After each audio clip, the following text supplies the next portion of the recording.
Reserve here at Bummy at the Beach. I'm here with my good friend, Bradley Lloyd. He's a realtor here in Myrtle Beach. Very friendly guy, very knowledgeable. And I'm looking forward to having this conversation with him. How you doing today, Brad? Thanks for having me. I'm doing good. All right. So, I've been going for about a month. What have you been up to this past month? Just busy. A lot of work. Had a couple closings, just recently. Just seeing all the activity I have going on, all the listings I have, and just tending to my clients' needs constantly. So, Right. Awesome. How'd you get into real estate, man? how to get into real estate? Yeah. Funny story. So I sold timeshare for call it 6.5 years. Okay. And I wasn't really getting burnt out. It was fun. I enjoyed my timeshare experience. It taught me how to sell, right? Yeah. Taught me a lot of things. And I just know I wanted more, out of it. I just wanted to do something on my own. I didn't really want to be tied to a building or corporation, if you will, and for somebody to dictate. Thank you. Thank you. I didn't want somebody to necessarily dictate when I clocked in, when I clocked out, and just along those parameters like that. So, a good friend of mine, Michael King, and everybody knows him. I mean, he's been in real estate for, I think June will be his 40th year in real estate. Wow. Yeah. Nice. So, very knowledgeable. I've lived here for 14 years. I moved here in 2010. So, Okay. Where from? Irmo, South Carolina. Okay. So I know I made it my life's mission. That's what it seemed like, to get to know everybody in Myrtle Beach. I went out a lot. I'm like old people, 20 years old. Yeah. Just had a lot of driveway, meet people, went to Coast Carolina. Yeah. Just did everything. So I consider I think I put a good footprint in Myrtle Beach. So I consider myself a real true local for 14 years now. And so I knew Mike, just through, just acquaintances and friends and stuff like that. And he reached out to me by virtue of my ex-girlfriend. She said, hey, Michael King, he wants to talk to you about something. So he reached out and he offered me, he said, hey, I want you to run my commercial division. Yeah. Wow. I said, commercial? Like what? Like shooting a commercial? But I didn't know anything about real estate. I mean, I sold timeshare. Right. So before that, I still sold timeshare. Very satellite to real estate. Extremely. So I didn't know what to expect, but I knew I wanted a change, a difference. So, and so I kind of tapered off, and I ended up working for Michael, got my license, and I started boots on the ground, license, everything, March 13th, 2020.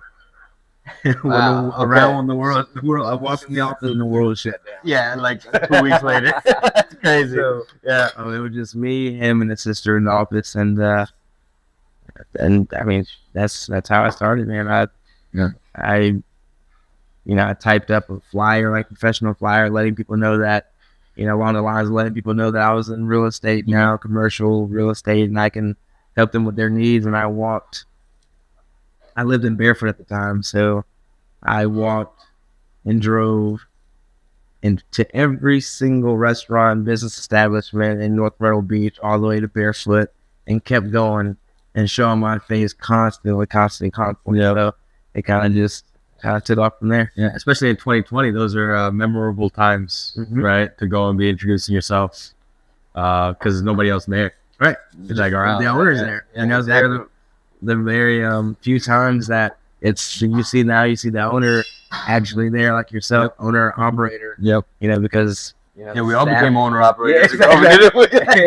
Everybody did. Everyone did. Yeah, definitely. Actually, that's one of the things you touched on it, and it's one of the things that really I found interesting about you is that it does seem like everybody in Myrtle Beach. I was gonna bring it up, but you brought it up. Yeah. But because I think in the past couple of months I've asked you, hey, do you know about this place or that place or this person? And you're like, yeah, just give me like 10 minutes. Yeah. And I got you. And so that's one that's really cool. And then there's also been a number of times before we actually met that I was looking at like places around Myrtle Beach, and I called the number and it's you. That's right. Bradley from KingOne. Yep. And then when we finally met, I wasn't expecting to see you, right? I was expecting someone like older, right? I mean, technically you are older than me, right? But you don't look it. So, thank you. So, okay, so you started a high stress job in legitimately the highest stress time period of any of our lives. Yeah. How do you look so stress free? I can say that timeshare really. My experience with the timeshare company who I was with taught me how to that was a even higher stress job. Yeah.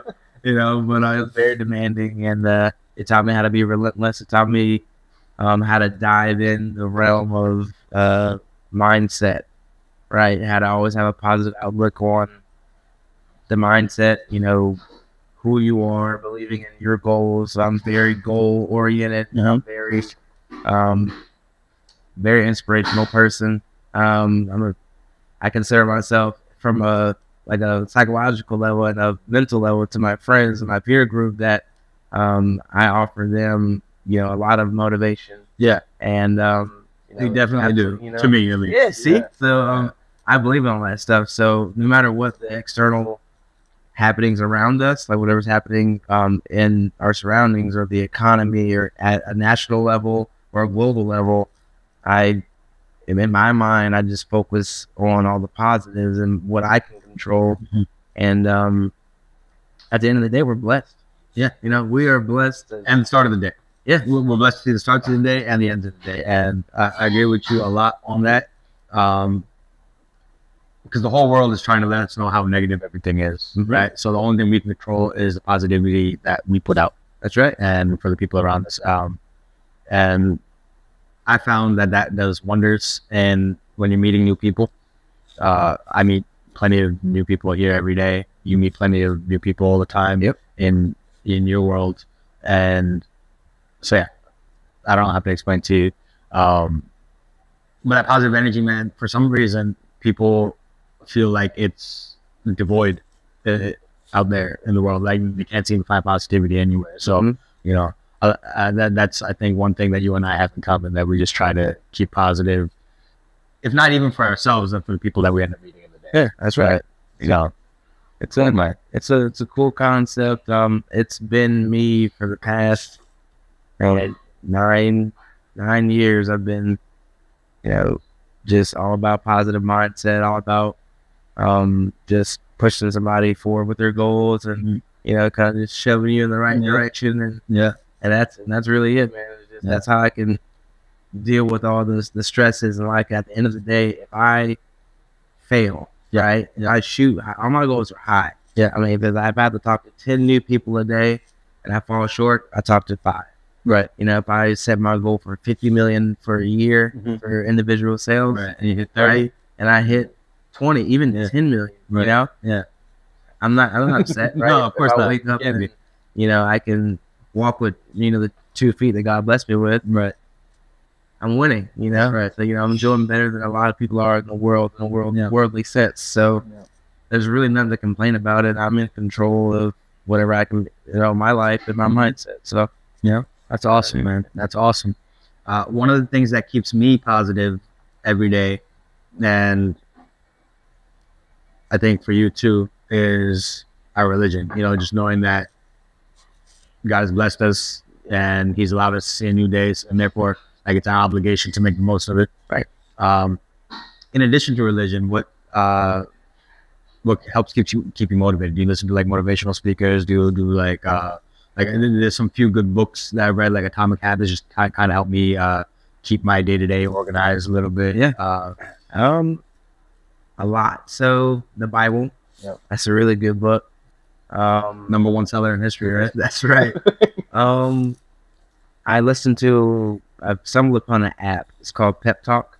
I stumbled upon that, and I think it's actually like rated like the number one motivational app, in the nation so far. And it has like little, it gives you multiple speakers to choose from who you like, whether it be Pastor T.D. Jakes or let's see, I mean anybody from what's his name? Sorry, yeah, It's all good. I forgot his name. No, But I was just all motivational speakers, and I just listen to it every single day. I'm up at 4:00 in the morning. Yes, you are. And we were talking this morning since you woke up. Yeah, I'm up at 4:00 in the morning, and then from 4, gym at 5, and then I'm on the way back. I probably get home around 6:30, what have you. But from that time, it's like me time. So I just flood my brain with not just motivation, because I feel like I'm a good I'm self-motivated, right? As far as the inspiration and just hearing other people's thoughts and how they think, how they dealt with their life issues. Like the other one I listened to yesterday, that was got Kobe Bryant. Listen to Kobe Bryant speaking post-retirement, about his career after retirement, like his mindset during basketball, and how to perform at the peak of his level for so long, with criticism and things like that. So absolutely, lots of criticism on just listening to other people's stories and just taking advice, and that's one of my strengths, is listening to somebody who's already done it and taking their advice and giving it a shot. There's something to learn from somebody who's already been through the fire. So you can either try to do it yourself by not listening, or you can gain some guidance so that they can veer you away from the fire. Absolutely. Absolutely. I find myself on the other end a lot of where people will tell me something that's like, oh, I've experienced the same thing, or I've gone through the same thing that you have. And so these are the mistakes I've made. Don't make these mistakes. I'm like, I don't believe you. Right. I didn't do this. Right. And I feel in the same exact way. And you like, learn. man, I wish somebody told me. And you learn. Yeah. You learn. Yeah. So, because a lot of that type of advice comes from my parents, or the generation older than me, right? Like my parents' generation. So a lot has changed between our generations, right? The way we grew up is completely different from the way our parents grew up, right? So a lot of the lessons that they tried to impart upon me when I was younger, I felt didn't apply because it was a new world. But then I realized it's not necessarily just that generational divide. There's some people that you just, when you try to give them advice about certain things, right? Like there's certain advice I'm open to because this is about things I don't know at all. And when it's certain things where I feel like, oh, I kind of know what I'm doing, or I have the hang of this thing, someone tries to tell me, no, you're not doing it right. I'm like, nah, you don't know what you're talking about. I know what I'm doing, right? But so now I see myself trying to explain to my brother, right, who's 9 years younger than me, that there's certain things. I just got through my 20s. He's just starting his 20s. So, there's a lot of useful information on how to navigate that decade. It's a very important decade in a person's life, right? I've tried to impart on him, and I feel like it's easier for me to talk to him than I was for my parents to talk to me, because I've literally just gone through it, and I'm his brother. So it's not like I'm talking from authority. I'm talking from equality. Right. So, so I've just been able to see me giving the same advice, literally, that was given to me that I didn't listen to, and now I've gone and had some life experiences where I'm like, okay, well, that advice was poignant and relevant. Let me give that to my brother, and he listened to me because literally he saw me go through this decade, right? While he was a teenager, right? Teenagers seeing someone go through their 20s, now they're turning back and saying, hey, just walk through this path that you're about to go on. So just like have some things in mind. So absolutely, cool. Oh, Juma, you got any siblings or anything? Siblings? Yeah, I have one sister. She's an older sister. She is 30, 34, 35. Yeah, cool. Absolutely. She's back at home, and where I'm from, her mom. Right. Nice. And my nieces and nephews. Oh, awesome, man. 2 nieces, 1 nephew. Yeah. Families are the best. I love having children in the family. They always bring a little optimism. When there's no kids around, things can feel bleak, right? It's like, oh, but then you look at kids and it's like, oh, there's a whole future that we have to make better for them. That's right. And so that's why I just got back from India. I met all my like young, really they're my cousins, but they feel like they're nieces and nephews still. I'm so much older than them. But I met a whole bunch of them, and I just came back now with like a renewed sense of like optimism and positivity. And I can take on the world, type of deal. That's good. It's important. It really is. And you forget, because I grew up that way, right? Because I'm like the oldest of my cousins and stuff. So I always had like younger cousins behind me, and then we had like a bit of a gap here in the stateside in my family, where we don't have any kids right now. The last like 15, 16 years, right? We're all like last 15, 16 years. And everybody was like, I was going through high school and college, and now then subsequently everybody started going through high school and college and everything. So you kind of forget about the magic, right? And then I went back, and it's like, I miss this feeling. Yeah, of you were being gone for almost a month. almost a month. It didn't feel like that. It really didn't. Yeah, quick. Yeah, it I know. really did. Yeah, I know. Yeah. No samosa. I should have some aloo puri coming out. And yeah, man. So family, very important. Yeah. Especially having like young family around.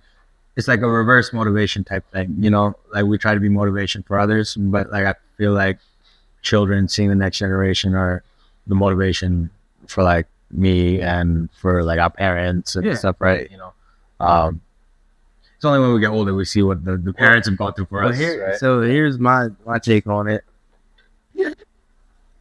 That's really good, by the way. So there's more too if you'd like. My take on it is when we're young, right? When we're young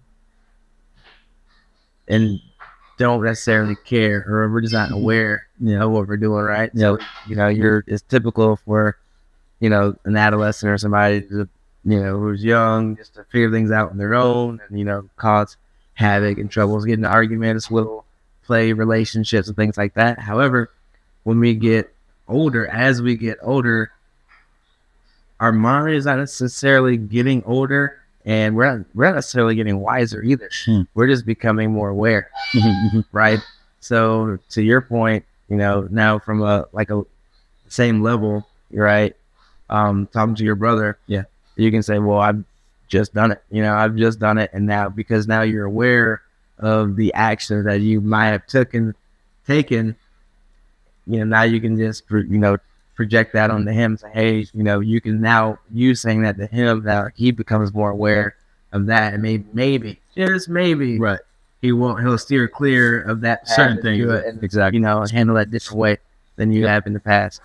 So I'm a big believer of that. Like 99.9% of who I am, I'm a deep thinker, if you can't tell.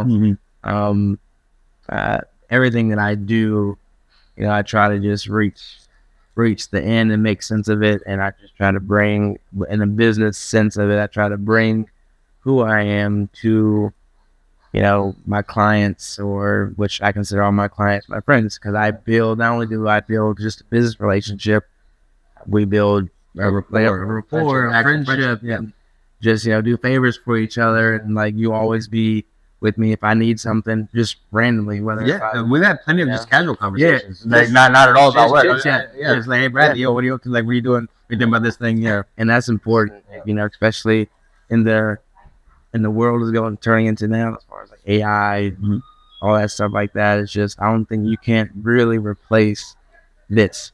No, and that's something you can't. Yep. And speaking of business, how does in your work, you're more on the business side of things, right? On the commercial side of things, versus on the. So I do I participate in all asset classes in commercial real estate.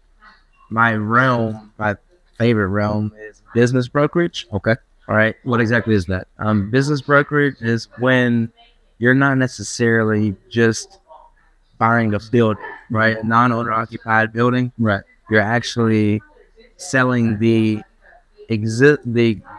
business, that what we call the goodwill, right, of the business, the intangible stuff, like the name, right, the longevity, some would say like tenure, right, in a work sense. But you're actually selling the existing business in place, right. like the Not just the shell of like, not just the shell. not like when a hermit crab moves out, a new one moves in. Correct. But Right. like the identity itself. Correct. Exactly. Like the ones I can disclose, like Angelo's Steak and Pasta. Right. So Angelo's Steak and Pasta, which is right down the street. Yeah. Long standing thing. I've been here for ever. Yeah. Bombay at the Beach. Yeah. Been here for a long time. For a long time. So, and everybody knows Angelo's Steak and Pasta very, very, very, very well. It's a great food, great service. But we're not just selling the real estate itself. We're actually selling the business, right? Because there is a value to Angelo's name. Absolutely. You know, I mean, when you go not just 10, 20, not just 1, 2, 3 decades, right? There's value to that name. There's customers have been there, their kids have been there.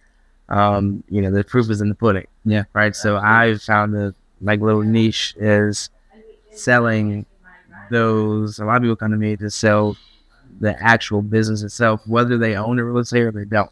Yep. And it's what I tell my clients, and they'll tell you this because I talk to client care and I talk to a lot of my clients, or just like we do, just about random stuff. Mm-hmm. But I lost my thought.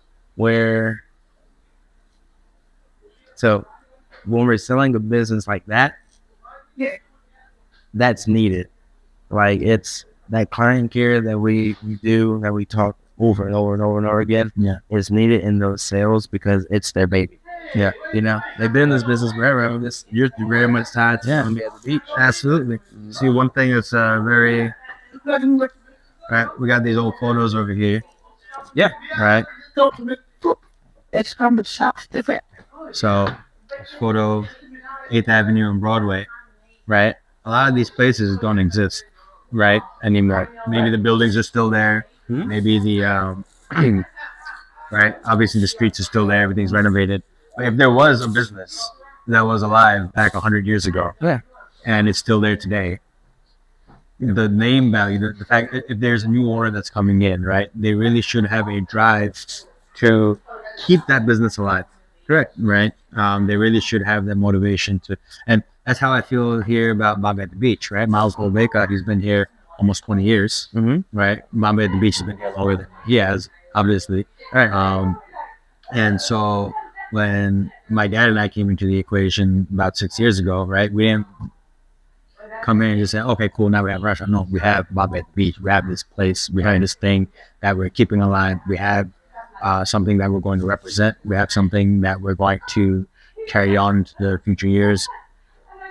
As it is, we're going to keep the name like alive, keep the quality that's attached to that name. Right? I know of a lot of places that once the original owner sells, right? In New Jersey, it's happened a lot of times, right? Once the original owner sells, right? They feel like, oh, I put in the work, you know, I can sell it now, I can retire, I can relax, have a nice time. The new person comes in, it's like, all right, cool, the name value is here, everything else went to garbage.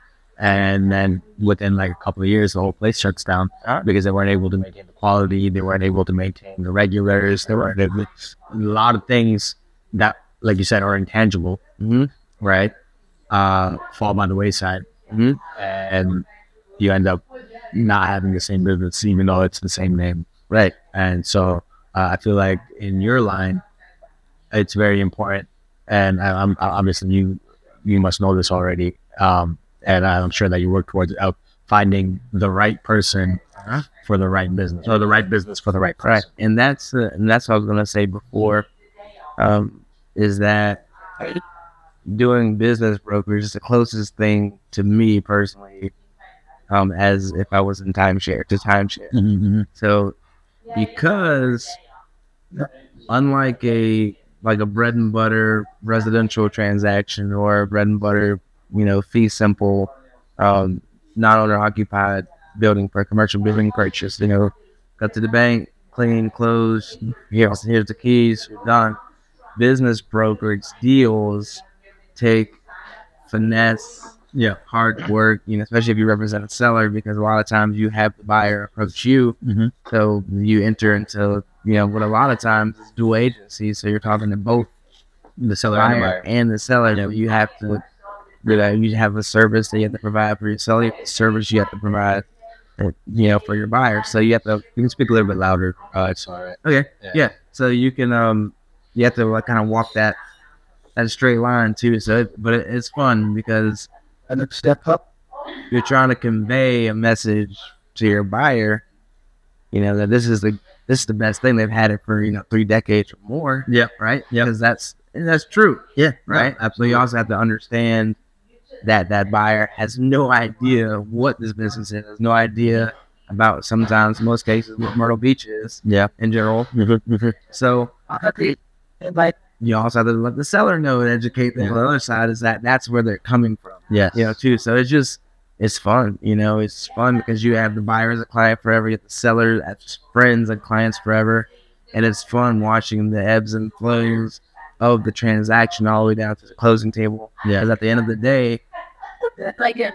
the seller wants to sell because they want to retire for whatever reason. The buyer wants to purchase, right? For their dreams and whatever their goals are. Yeah, so it's fun. I like it, as you can tell. Like I come alive there. I enjoy it. Yeah, man. It's something great about building relationships, connecting people to where they're supposed to be, basically. Mhm. Right? Having a part in that kind of thing. And also keeping legacies going. Right? These are all very cool things. And it's always been interesting to me how different industries, different fields can kind of come together to make all that work. Yeah. Absolutely. So, right. What is, let's see, I had a question that popped up while you were talking. Now it's kind of lost my hair a little bit. I do it all the time. Yeah. It's that. Yeah. What have been some of the, because, all right, so you got into this right before COVID started, right? Yep. So, I know personally a lot of changes have happened here in Myrtle Beach in these last 4 years. Yeah. What what you can talk about? What's like a big thing that you've been involved in? Like a big either a big sale or someone like you maybe like you brokered a sale and the person that bought it did like some big development or something. Has there anything been kind of like that? Because there's a lot of development that's been going on in Myrtle Beach. Like anything significant come to mind? There's been a lot of good development here. And I can speak on our development. When I say our, I mean KingOne, Of course. Michael King. He has developed beautiful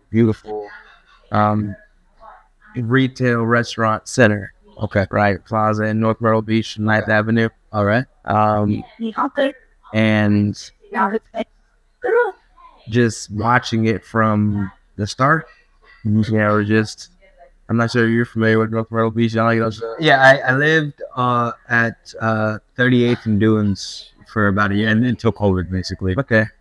So I was right across from like Barefoot. Okay, so you know where Thai Seasons is?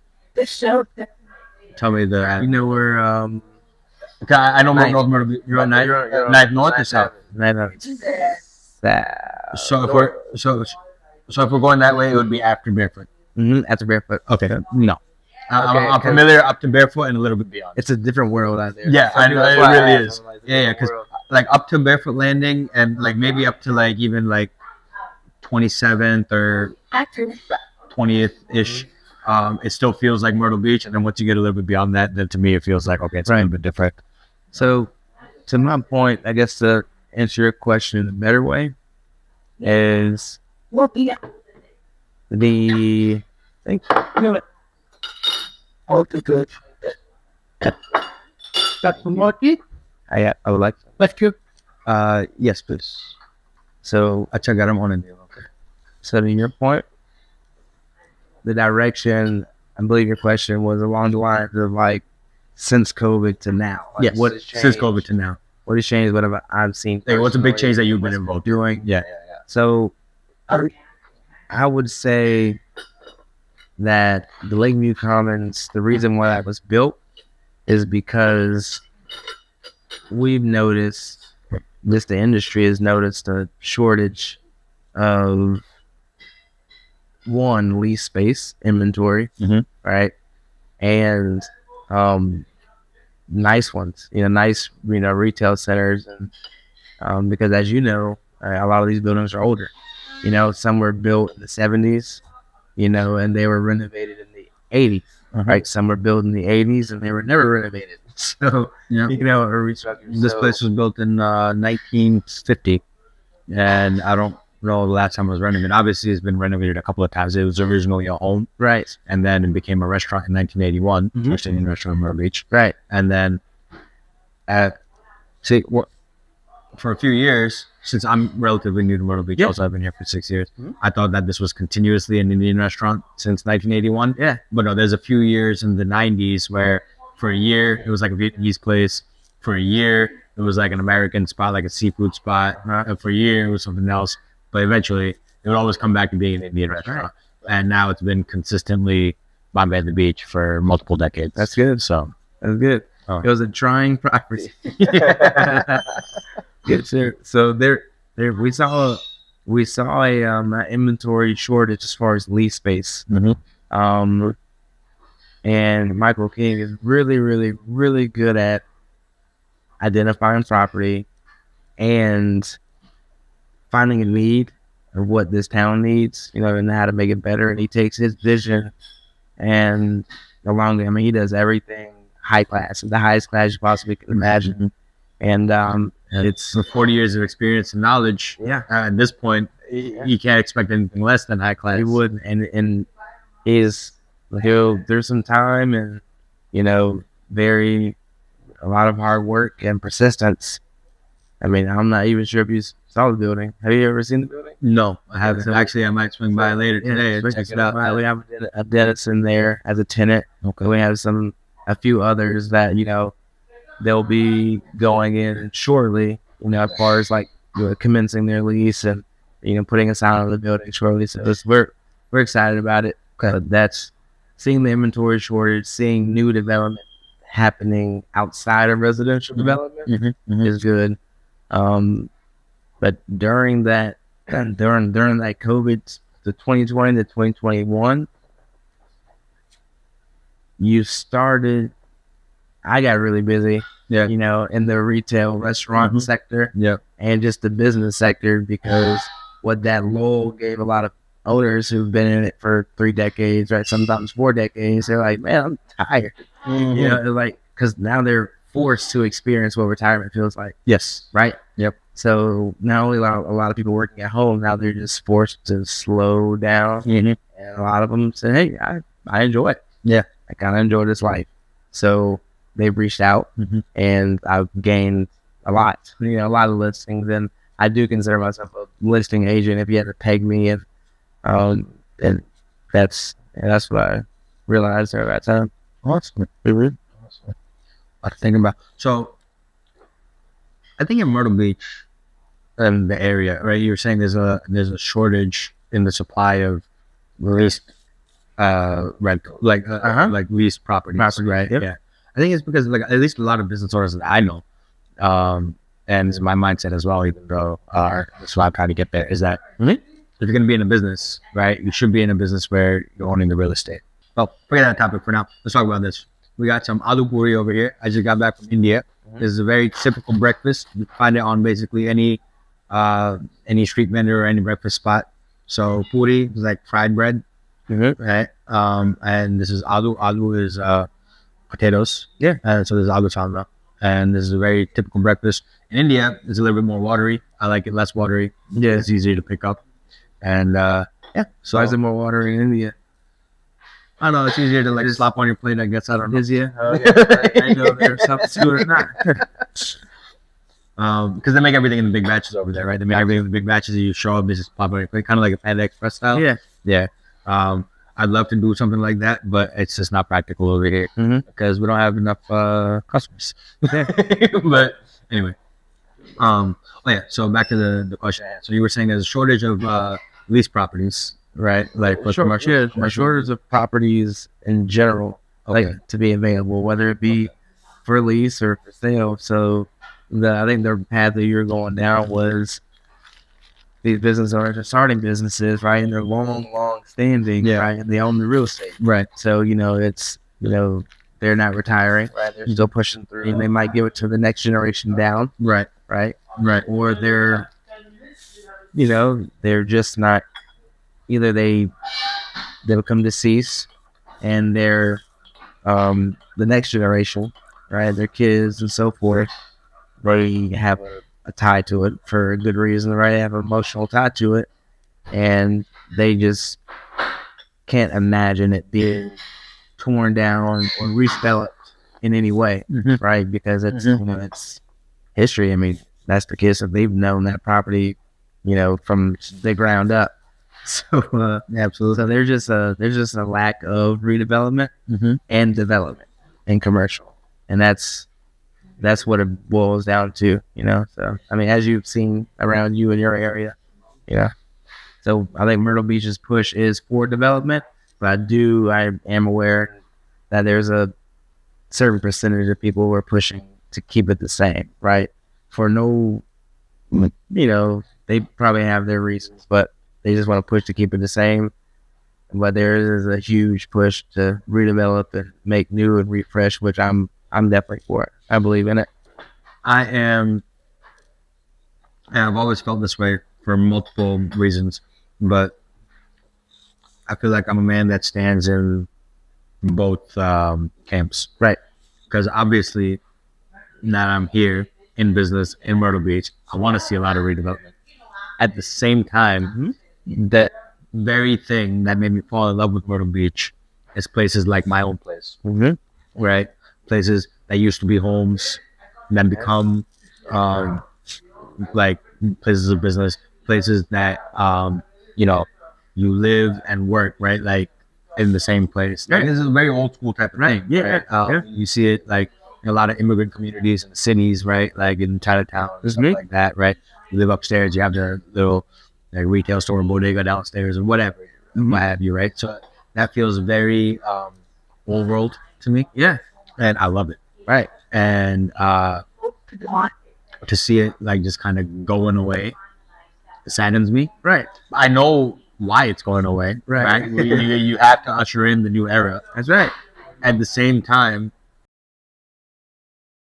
like I feel like you have to have those people that kind of want to hold on to the old. Yeah, you have to, right? You have to, right? It's the balance. Yeah. Because eventually we know that the new era is going to win. That's right. Time doesn't wait for anybody. That's right. But you gotta. It's nice to know that there are people that still kind of want to keep it slow a little bit. Right. Yeah, of course. Yeah, I was talking about that with the client yesterday. It's fun. It's a necessary, and it is necessary. You can't even call it necessary evil because it's not evil. It's just a necessary growth. Yeah. And that's where Myrtle Beach is going, and that's where it has to go to accommodate all of these people that are moving here. Right, we have to, keep up with not just the Joneses, but from the Joneses from other places. Yeah. From the Jones to the Jetsons. Yeah, exactly. Keep up with everybody. Yeah, so it's necessary, but I'm excited to see the growth and what Myrtle Beach has to offer. And, so it's good. Yeah, I'm excited too, man, because a lot of this Myrtle Beach development, I feel like is. Like the growth of tourism in Myrtle Beach and all that too, I feel like it's really helped by the fact that Charlotte and especially Raleigh are growing like crazy. Right. And we're just a few hours away. Everybody's coming here just for like weekend trips and stuff like that. It's like, it's almost like unlocking a new sector of tourism. Right. Because instead of people coming from far away and visiting, you have people that will regularly come and visit every couple of months, which are still tourists. But they're like regulars also. You know what I mean? Absolutely. So like New Jersey, we have like Atlantic City, New York City, the Poconos, right? Stuff like that, where people will have like a winter home or a summer home and stuff like that. I'm sure we're seeing a lot more of that for people from like Raleigh and Charlotte coming in. But all right, man, let's wrap this up. I noticed you got another meeting coming up. Yeah, that's my reminder. Have to stay punctual. Yeah, man, absolutely. And we can always get another episode in at some point. Yeah. It was a pleasure talking to you, man. Absolutely. Thanks for having me.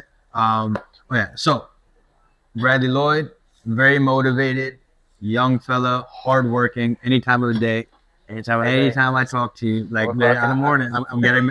I legitimately, we were talking this morning at 4:15. and then when we talk until like midnight sometimes. Yeah. Like I don't know when we sleep. Yeah, absolutely. It's just, we find like 15, 20 minutes here and there, maybe power naps. But all right, brother. A lot of work coming up. Yeah. Right. A lot of new listings. A lot of new. Very, very busy fella. And I wish you the best of luck. Thank you. Obviously, we can keep in touch. I'll probably talk to you in like a couple hours. Yeah. But all right. Yeah, thanks for having me. Did you enjoy the tea? I did. All It was lovely. Cool. I'll bring my appetite next time. Yeah, please do. All right. We'll film an evening episode. Mhm.